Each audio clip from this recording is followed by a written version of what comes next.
সংসদ চারদিকে ঘেরাও দিব। আপনারা যারা মহিলারা আছেন, দুর্গা সংসদ কালী মা দুর্গা বলে যে দুর্গার মতো রাস্তায় নামবে। হাসিনাকে ভাগাইছি, সময় লাগে না। আর সালাউদ্দিন তো কিচ্ছু না, এই সরকার কিচ্ছু না আমাদের কাছে। আমরা এমন শক্তিশালী হয়েছি, এবার আর রক্ত দিব না আমরা। এবার সেই শ্রীলঙ্কার মতো জাইঙ্গা খুলে নিব, হাসিনার মতো পালাবার টাইম দেব না। 70 ভাগ ভোট যদি মেনে না নেয়, আমরা 50 ভাগ ভোটকেও মেনে নেব না। আমরা এই সরকারকে মেনে নেব না। এবার আপনারা সামনে নয়, এবার আজকে এই মঞ্চে যারা বসে আছি আমরা সবার সামনের সারিতে থাকবো। গুলি আসলে বুকে আগে আমাদের গুলিতে আসবে, আমাদের বুকে আসবে।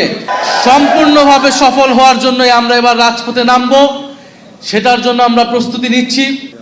ক্ষমতায় আসার পরে তারা শহীদি রক্তের সাথে বেঈমানি করেছে, তারা শহীদ পরিবারদের সাথে গাদ্দারি করেছে, তারা জুলাই যোদ্ধাদের অপমান করেছে। তাদের জানিয়ে দিতে চাই, বাংলার মাটিতে জুলাই বিক্রি হবে না। আসসালামু আলাইকুম প্রিয় দর্শক, দেশ এবং প্রবাসী আপনারা যে যেখান থেকে দেখছেন, আপনাদের সবাইকে আন্তরিক শুভেচ্ছা। ইতিমধ্যে আপনারা বেশ কিছু ভিডিও ক্লিপ দেখতে পাচ্ছেন, আর ভিডিও ক্লিপ দেখতে কিন্তু বুঝতে পারছেন যে আসলে মূল ভিডিওগুলোতে কি হবে। চমক থাকছে যে গণভোটকে ডিনাই করে, অস্বীকার করে কোন পরিণতি বিএনপির জন্য আসছে, সে বিষয়গুলো নিয়ে অনেকগুলো ভিডিও রয়েছে। চলুন আমরা সেই ভিডিওগুলো দেখে আসি। এবার আপনারা সামনে নয়, এবার আজকে এই মঞ্চে যারা বসে আছি আমরা সবার সামনের সারিতে থাকবো। গুলি আসলে বুকে আগে আমাদের গুলিতে আসবে, আমাদের বুকে আসবে। সম্পূর্ণভাবে সফল হওয়ার জন্যই আমরা এবার রাজপথে নামবো, সেটার জন্য আমরা প্রস্তুতি নিচ্ছি। শেখ হাসিনার সময় আমরা বিচার বিভাগ দেখেছি কিভাবে দলীয়করণ হয়েছিল, ফলে বিচারপতিদেরকে নিরপেক্ষভাবে নিয়োগ দিতে হবে, সেই অধ্যাদেশটাকে তারা বাতিল করে দিয়েছে। অর্থাৎ তারা দেশের প্রত্যেকটি প্রতিষ্ঠান, যেই প্রতিষ্ঠানগুলো দলীয়করণের ফলে দেশে একটা স্বৈরতন্ত্র প্রতিষ্ঠা হয়েছিল, ফ্যাসিবাদ প্রতিষ্ঠা হয়েছিল, সেই প্রত্যেকটি ব্যবস্থাকেই, প্রত্যেকটি প্রতিষ্ঠানের দলীয়করণকে তারা পুনর্বহাল রেখেছে। এটার মাধ্যমে তারা এটাই বার্তা দিতে চায় যে তারা সংস্কারের কথা, জুলাই সনদের কথা, জুলাই গণ অভ্যুত্থানের কথা মুখে বলবে কিন্তু অন্তরে ধারণ করবে না। তারা সে অনুযায়ী কাজ করবে না। ফলে বৈষম্যহীন বাংলাদেশ, সংস্কারের বাংলাদেশের পথে আমাদেরকে আবার ঐক্যবদ্ধ হতে হচ্ছে। আমরা আপনাদের প্রতি কৃতজ্ঞতা জানাই, ধন্যবাদ জানাই। আপনারা অলরেডি মাঠে নেমেছেন, আপনারা অলরেডি কথা বলছেন। ঢাকা বিশ্ববিদ্যালয়ে আমাদের কিছু ভাইয়েরা অনশন করেছে দীর্ঘ কয়েক ঘন্টা এই গণভোটের গণরায়কে বাস্তবায়ন করার জন্য। আমরা 72 ঘন্টা তারা যারা অনশন করেছে তাদের প্রতি কৃতজ্ঞতা জানাই। আমরা আশা করেছিলাম যে সরকার দল সেখানে যে উপস্থিত হবে, তাদেরকে আশ্বস্ত করবে, কিন্তু আমরা দেখেছি তারা যায়নি। আমরা তাদেরকে ধিক্কার জানাই। সিলভার টিপ কন্ট্যাক্টে তৈরি নিরাপদ ও নান্দনিক ক্লিক সুইচ নির্ভরতা জীবন জুড়ে। যারা সংবিধান সংস্কার পরিষদের শপথ নিল না, যারা এই অধ্যাদেশগুলোকে বাতিল করে দিল, এখন আজকে করণীয় ঠিক করার জন্য এই মত বিনিময় সভার আয়োজন ছিল। আমার মনে হয় করণীয় আমরা ঠিক করতে পেরেছি কিনা। আমাদের গণ আন্দোলনের প্রস্তুতি নিতে হবে। গণ আন্দোলনের বিকল্প ছাড়া এই সরকার কোনোভাবেই এই সংস্কারের অধ্যাদেশ, এই সংস্কারের প্রতিশ্রুতিগুলো বাস্তবায়ন করবে না। আমরা চেয়েছিলাম সংসদেই সকল ফয়সালা হবে, আমরা এখনো চাবো সংসদেই সকল ফয়সালা হবে। কিন্তু সংসদকে যদি সরকার ব্যর্থ করে দেয়, সংসদকে যদি সরকার কুক্ষিগত করে দেয়, তাহলে রাজপথে আসার জন্য আমরা সর্বাত্মকভাবে প্রস্তুতি নিচ্ছি। কিন্তু আমরা আপনাদের প্রতি এটাও বলবো যে আমরা এবার সবাই যাতে একটু ধৈর্য ধরি, পরিকল্পনা মোতাবেক আমাদেরকে এবার রাজপথে নামতে হবে। কারণ এবার রাজপথে আমরা নামবো ব্যর্থ হওয়ার জন্য না, অর্ধেক সফল হওয়ার জন্য না, সম্পূর্ণভাবে সফল হওয়ার জন্যই আমরা এবার রাজপথে নামবো, সেটার জন্য আমরা প্রস্তুতি নিচ্ছি। শহীদ পরিবার, আহত যোদ্ধা, জুলাই যোদ্ধা যারা রয়েছেন, আমরা হয়তো অন্তর্বর্তী সরকারের সময় আপনাদের পাশে সম্পূর্ণভাবে দাঁড়াতে পারি নাই, কিন্তু তারপরে আমরা চেষ্টা করেছি সর্বাত্মকভাবে। আমরা এই সরকার জুলাই যোদ্ধাদের পক্ষে বড় বড় কথা বলে, আমরা আগে দেখতে চাই তারা অন্তর্বর্তী সরকার থেকে কি বেশি করতেছে জুলাই যোদ্ধাদের জন্য, সংস্কারের জন্য তারা কি বেশি করতেছে।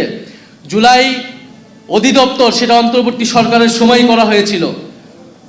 জুলাই শহীদ স্মৃতি ফাউন্ডেশন যারা অন্তর্বর্তী সরকারের সময় করা হয়েছিল, সবগুলা জিনিস অন্তর্বর্তী সরকারের সময় তারা সেগুলাকেই কিছুটা বাস্তবায়ন করার চেষ্টা করছে। অনেক জায়গায় সেগুলোতেও তাদের অনীহা দেখা যাচ্ছে। ফলে আপনাদের প্রতি আহ্বান থাকবে, অনুরোধ থাকবে, আমরা আবারও প্রস্তুতি নিচ্ছি, আমরা আবারও ঐক্যবদ্ধ আছি। আমাদের দল মত নির্বিশেষে, এটা কোনো দলের বিষয় না, এটা কোনো জোটের বিষয় না, এটা বাংলাদেশকে রক্ষা করার বিষয়, জুলাই গণ অভ্যুত্থানকে রক্ষা করার বিষয়, জুলাই শহীদদেরকে তাদের যে রক্ত, সেই রক্ত যাতে ব্যর্থ না হয় সেই উদ্যোগের বিষয়। এটার জন্য আমরা সবাই ঐক্যবদ্ধভাবে থাকবো।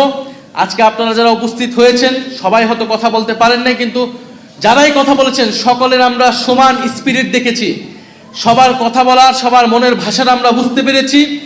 আমরা আবারও ঐক্যবদ্ধ আছি, রাজপথের জন্য প্রস্তুত আছি। ইনশাআল্লাহ আপনারা সবাই প্রস্তুত আছেন?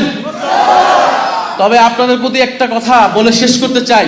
এবার রাজপথের আন্দোলনে আপনারা সন্তান হারিয়েছেন, কেউ পা হারিয়েছেন, কেউ হাত হারিয়েছেন। এবার আপনারা সামনে নয়, এবার আজকে এই মঞ্চে যারা বসে আছি আমরা সবার সামনের সারিতে থাকবো। গুলি আসলে বুকে আগে আমাদের গুলিতে আসবে, আমাদের বুকে আসবে। আপনারা শুধু আমাদেরকে সহযোগিতা করবেন, দোয়া করবেন।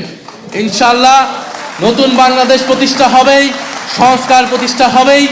শুধু বিএনপি কেন, আরো যেই শক্তি হোক না কেন, যে কোনো পরাশক্তি আসুক না কেন, বৈদেশিক শক্তি আসুক না কেন, আমরা তাদেরকে পরাজিত করে ছাড়বো ইনশাআল্লাহ। 70 ভাগ ভোট যদি মেনে না নেয়, আমরা 50 ভাগ ভোটকেও মেনে নেব না, আমরা এই সরকারকে মেনে নেব না। 2006 সাল থেকে আমরা বিএনপির সাথে বাংলাদেশ লেবার পার্টি আন্দোলন সংগ্রামে ছিলাম।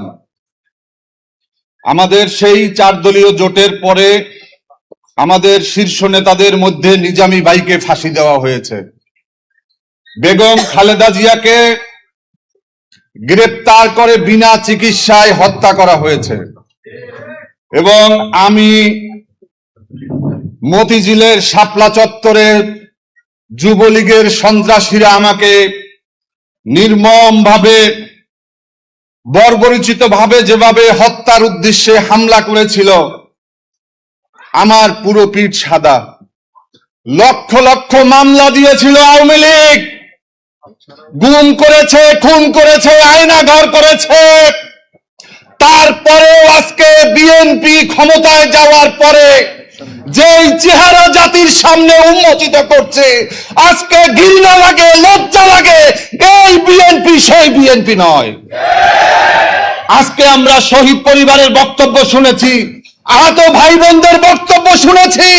তারা কোনো পয়সা চায় নাই, তারা কোনো টাকা চায় নাই, তারা চাকরি চায় নাই, তারা শুধুমাত্র চেয়েছে যে শহীদদের বিচার করতে হবে, বাংলাদেশে যেন কোনো ফ্যাসিবাদ তৈরি না হয়, এজন্য জুলাই সনদকে বাস্তবায়ন করতে হবে। আজকে 50 ভাগ ভোট পেয়ে বিএনপি বলেছে তারা ক্ষমতায় গেছে, আর 70 ভাগ ভোট পেয়েছে গণভোট। আজকে বিএনপি যদি 70 ভাগ ভোট যদি মেনে না নেয়, আমরা 50 ভাগ ভোটকেও মেনে নেব না, আমরা এই সরকারকে মেনে নেব না। রাজপথে সমাধান হবে, আপনারা সবাই থাকবেন তো? ইনশাআল্লাহ আন্দোলনের মাধ্যমে আমরা জুলাই সনদকে বাস্তবায়ন করে ছাড়বো ইনশাআল্লাহ। তো প্রিয় দর্শক, আপনারা তখন ভিডিও দেখছেন, যে ভিডিওতে আসলে গণভোট নিয়ে, জুলাই সনদ নিয়ে, তারপর সবকিছুকে দলীয়করণ যে করছে বিএনপি, এই বিষয়গুলো নিয়ে খুঁটিনাটি অনেক কথা বলছেন। সামনে আর একটা জুলাই হতে পারে, কারণ বিএনপিকে মনে রাখা উচিত 1996 সালে কি ঘটেছিল, কি ঘটনা সেই সময় হয়েছিল। মাত্র 18 দিন সম্ভবত সে সময় থেকেছিল তারা ক্ষমতায়। এখন যে তারা সবকিছুকে অস্বীকার করে, পৃথিবীর ইতিহাসে এমন খুব নজির হয়তো বা নাই যেখানে গণভোট হয়েছে সেই রায়টাকে অমান্য করে দেশ পরিচালনা করছে।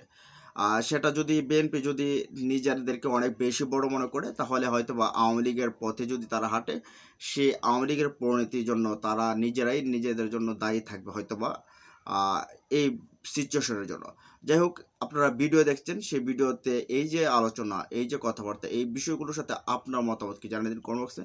ভালো থাকুন, সুস্থ থাকুন, দেখা হবে ইনশাল্লাহ পরবর্তী ভিডিওতে। আল্লাহ হাফেজ।